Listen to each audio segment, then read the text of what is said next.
Hey, folks, welcome to Hope Rescue Podcast. It's Tim Scott, and my lovely wife is not here. But we've got a handsome guy sitting in, a little younger, a little different gender, that kind of thing. The beard is similar Different to gender mine. than his wife. You know, I used to have a beard like that 30 years ago when I was your age. Yeah. Yeah. And I see yours is turning. I just shaved it off quite a bit. Did you really? It was quite hefty. Yeah. Well, you're saying, who is this guy? Maybe some of you know him. He is the pastor of Park Hill Church, but many of you know Evan Wickham, our guest today, as a worship leader. He's been a worship leader in San Diego, Southern California, actually probably around the country, yeah? Mostly in California? We've lived in San Diego and Portland, Oregon, but my wife and I have traveled a bit around the country and a little bit in England, Australia. So you and your wife together. Yeah. Oh my gosh, that is a dream. My wife and I work out together. That's fun. We can't do music together. We just started running too. Yeah. We finally there you go. Running consistently. Yeah. Well, you have 5 Training kids. for a half marathon, maybe. Oh, really? Maybe. Okay. You kind of have to commit to that. So I'm saying right now, on record, we are training for a half marathon. There it is. That's commitment. I like it. Yeah. So Evan is, as I said, was a worship leader for several years. Now he's a pastor, but also I'm sure you still do a lot of worship. You guys travel and do worship a bit less than we have in the last decade. But yeah. Do you do worship with your brother at all? Or yeah, sometimes. We just did for Awaken, which was this cool conference of a bunch of 150 churches came together in San Diego to pray for God's kingdom to come, and Francis Chan came and spoke, and and my brother and I were able to lead worship together, which is sweet for us. We love to do that. Phil Wickham. Some people know. We know Evan better than Phil. No, whatever. No, it's fun. That's actually a fun part of my story. Like, imagine being a worship leader and a songwriter. I'm a worship leader, songwriter, putting out records, and your little brother's name is Phil Wickham. Yeah. That's a problem. It's unique. It's or a good thing. It's both. No, totally. I'll ride those coattails. Yeah. Know what I mean? Like all the way. But it's also identity crushing. Yeah. Realize who am I really in Christ? So here's something that's interesting from my perspective as an old guy. I heard your brother at Catalyst Pastors Conference. Gosh, several years ago when he was 10. Yeah. So anyway, totally. he's a young looking guy. He's a few years younger than you. Yeah. Yeah. And I heard him and I thought, man, he's really good. And then I heard you and listened to some of your albums. You guys have a very similar passion structure. Imagine that. Yeah. That's, and that has to come from your parents. Right. And the Lord, of course. But. Well, my parents were worship pastors. They met in one of those hippie Jesus bands. Oh yeah, back in the day, in the early '70s, and that's where the rest is history, I guess. Yeah. So he's still a worship. Phil or my dad? Your dad. My dad, John, and Lisa Wickham. Yeah, they are still serving as worship leaders, and my dad's kind of like functioning as this elder of worship life at Maranatha Chapel in San Diego under Ray Bentley and the team there.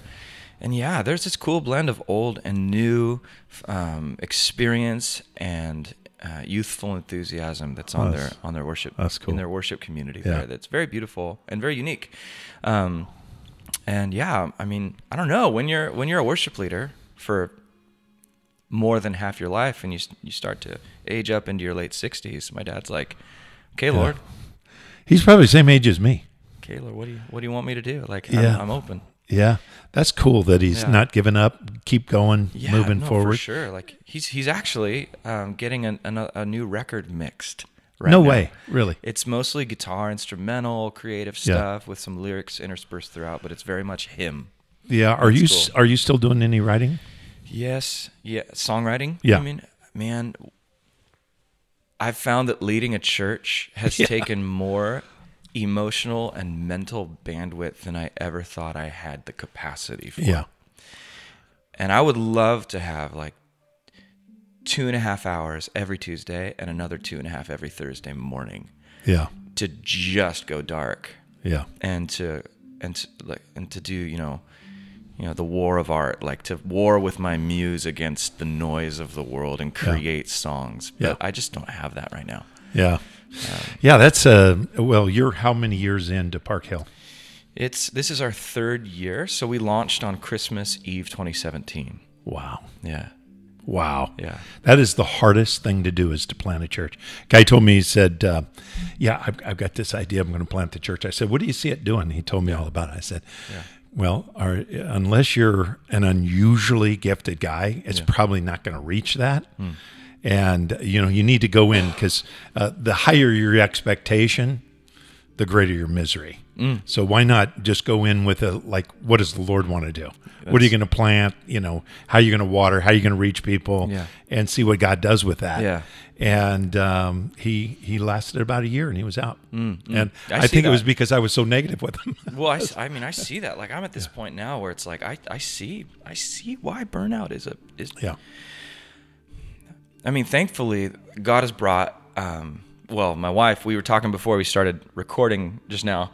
My wife is a type 1 Enneagram. Yeah. She reflects God's image as an orderer out of chaos. That's awesome. So I'm a 7. You have to do that with as many kids you have, right? Correct, 5 kids. I'm a 7. I just want everyone at the table. I want their meals on me, drinks on me. Yeah. Like, everyone's like, let's just have a party. And staff meetings, when we started this church plant, staff meetings weren't staff meetings.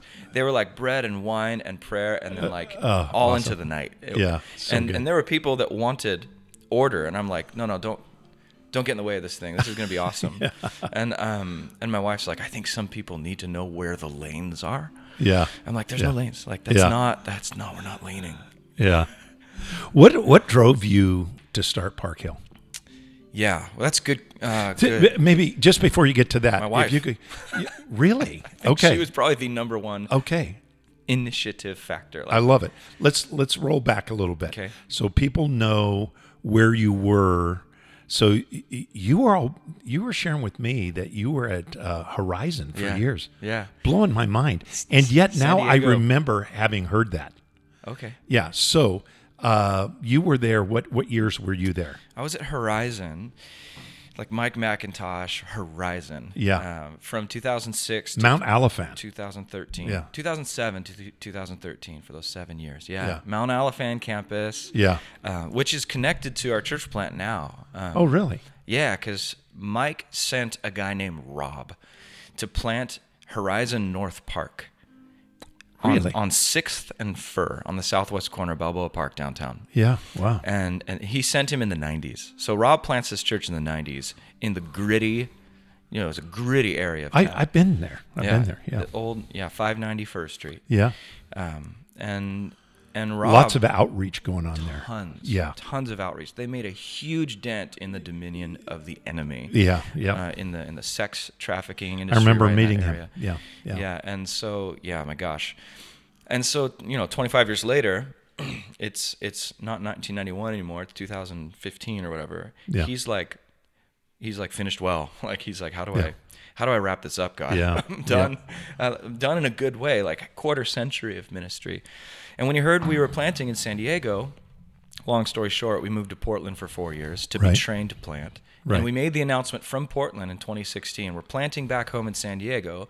Well, Rob of Horizon gets that social media announcement, and he's like, we have about 60 people left in this building. Oh, wow. We've been praying for the new thing God wants to do. Why don't you take our really low sublease and our 60 people that are ready for anything and already know you from the Horizon days and trust you. How cool. And we'll get rid of our 501c3. You bring yours in. Yeah. And call it whatever you want it. And that was very different. So you're talking about lowering expectations. Yeah. My expectation was living room, 30 people.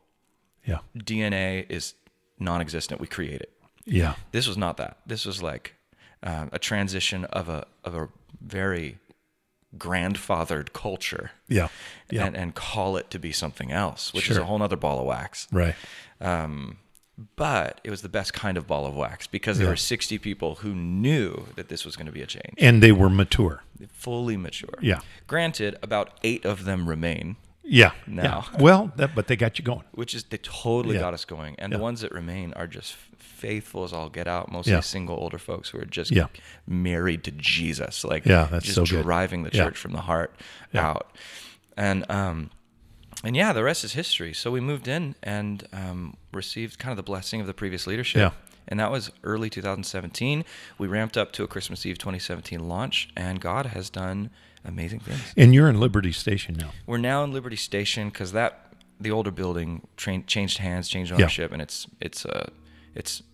Swiss cheese. It's all demoed out with holes in it now. What is, like, I would call you, I use the term lifer.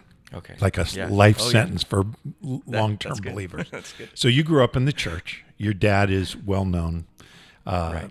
worship pastor, great heart, great mom, great dad. You and your brother committed to the Lord. Yeah. And I assume your sister, I don't know her. Yeah. But She's awesome. yeah. And then how does that move through worship to church planting? So if you can get us there, how do you, because your dad's a worship pastor, right? And you guys both have that incredible passion. I've got a point, the reason I want to bring this up, and I'll tell you in a minute, but how did it go from, being a lifer, growing up in the church and not being soiled and go, I hate this? Did you? Who said I wasn't soiled? Okay. Right Yeah, on, so bro. yeah, fist bump. Yeah. I wasn't necessarily soiled by my parents. Yeah. I think, to answer your question directly, in the positive, Yeah. my parents were consistent, Christ-like character. Yeah. Consistent. That's so good. Like, my dad didn't have worship leader voice Yeah. at church and then come home and be, dad. Yeah. Different voice. It was the same voice. Yeah. He was Chuck Smith's worship leader in the Right. 80s and 90s, in the heyday of Crazy. the comet tail of the Jesus movement was Yeah. still fully burning bright, and my dad was leading it every Sunday in music. Well, my mom was leading it. I saw a picture of your dad, I think from the 70s. Yeah. Had long hair and a beard. Am I right? Yeah. No, yeah. That's the look I had, and got in trouble with my church. But anyway, I think I relate a little bit to him. But he was in the the Jesus movement. I was not. Yeah. No, he was. He still carries a lot of that, like, the value for simplicity. Yeah. And what that movement left me with is read your Bible and pray. Yeah. Yeah. Practice reading and prayer. Right. Like, how can you knock that? Like, you can knock a lot of things. Yeah. But especially when it's modeled by a father and mother who are consistent on and off. Yeah. So that really kept, I think, our whole family, all us kids, it kept us tethered to the bride of Christ. Like, Yeah. And I saw the underbelly, like, Yeah. testosterone dripped, like, macho, like, leaders backstage trying to get in with Chuck Smith, like, the whole. Yep. I saw all that too, like, totally, 100%. Yeah. And yet I see that in myself because my dad was open about his stuff too. And Yeah. So, Yeah. my journey of whatever deconstruction I experienced, it didn't involve, this massive prodigal departure and return, but it was different. I definitely had my junk. Yeah. It was mostly ideological. It wasn't moral. Sure. Obviously there's an overlap there, but Yeah. so I mean, my parents were consistent. I was given a beautiful lived vision for what it looks like to follow Jesus. Yeah. So you and your wife leading worship, going around different places, leading worship.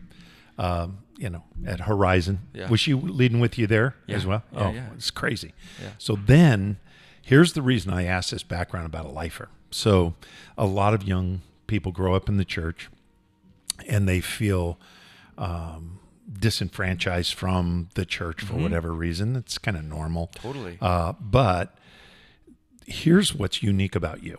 And I listened to a message, and we're going to talk about that in our next podcast because we want to hold you over for part 2 on this. But I really enjoyed the message a lot. And it's unique. And I'll tell you why it's unique. I'm a student of preachers. Yeah. And you are too, I'm sure.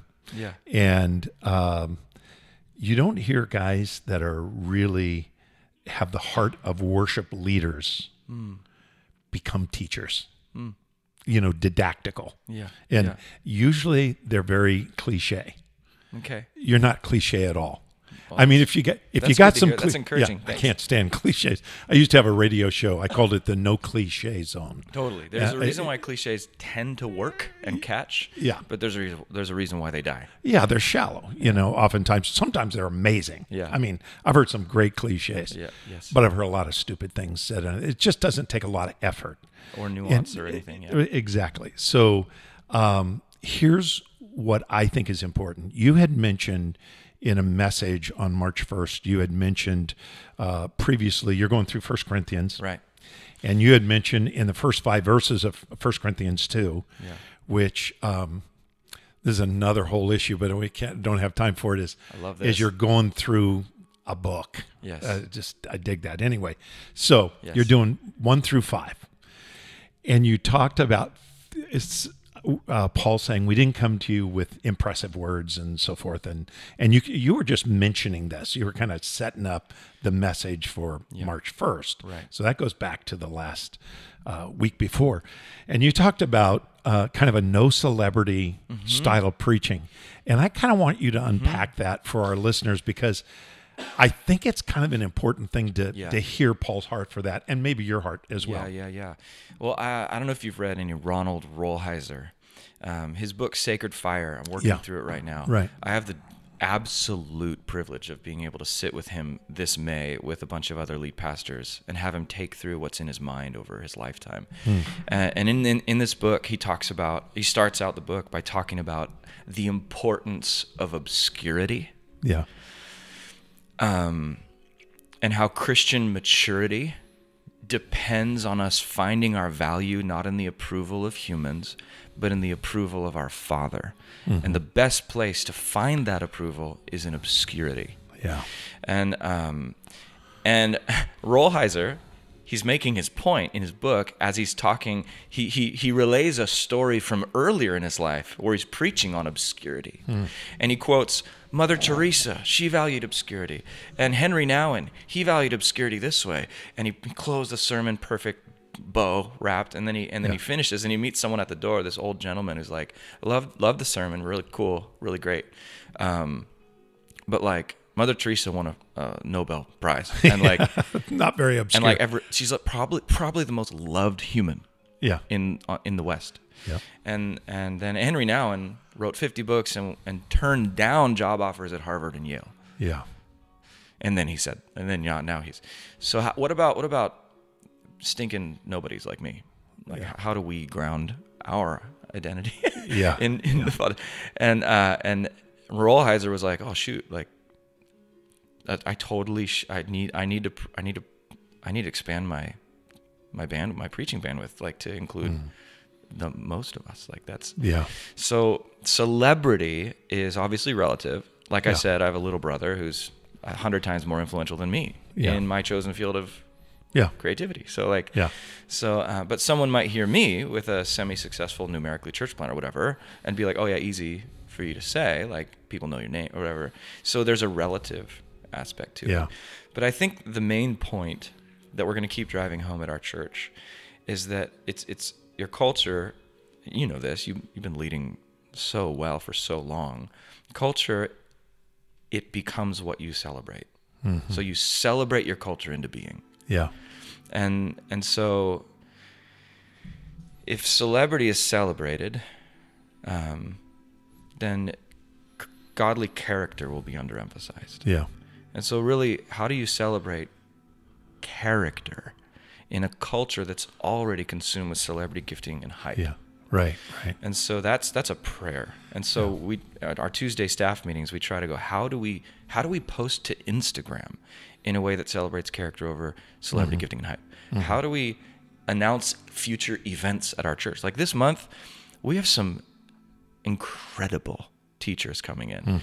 And I hesitated to announce it last Sunday. Yeah.